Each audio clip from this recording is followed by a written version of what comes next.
The understanding of brain chemistry associated with addiction has been developed over the last 40 years, and in the last 20 years it's really started to result in a good understanding of what's going on. Our best understanding of chemical dependency today is as a chronic medical condition. We understand that it's brain mechanisms that are most important in how this chronic medical condition is created and how it's maintained. As this chronic exposure continues, it becomes the normal state. And then when the drug is removed, that's the not normal state.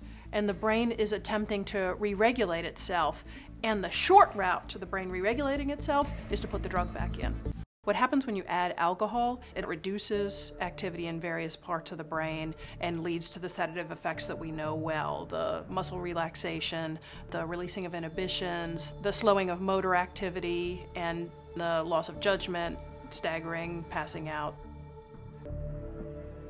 Stimulants work on monoamine systems in the brain. Brain monoamines are involved in emotional function, in memory, in motor function, and in a variety of other brain functions. And I went into cocaine-induced psychosis, and you know, with that paranoia and that thinking, I hear the helicopters, I'm seeing the cop cars, and they're really not there.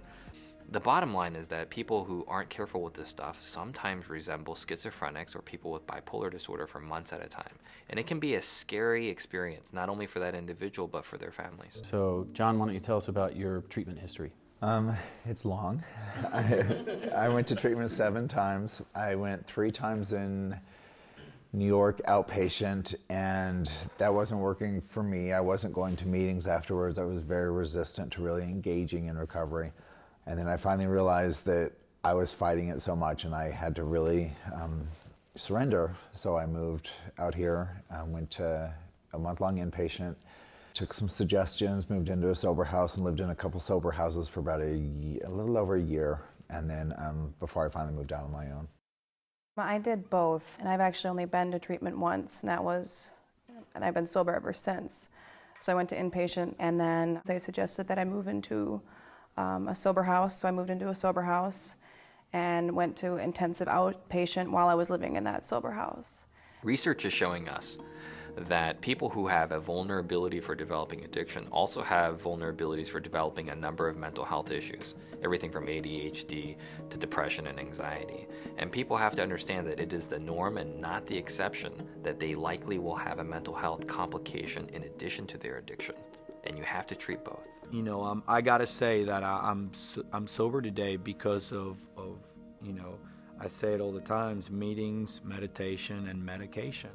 And that combination of medicine and therapy is what we want to do for both the psychiatric illness and for the addiction in a manner that results in better outcomes for the individual.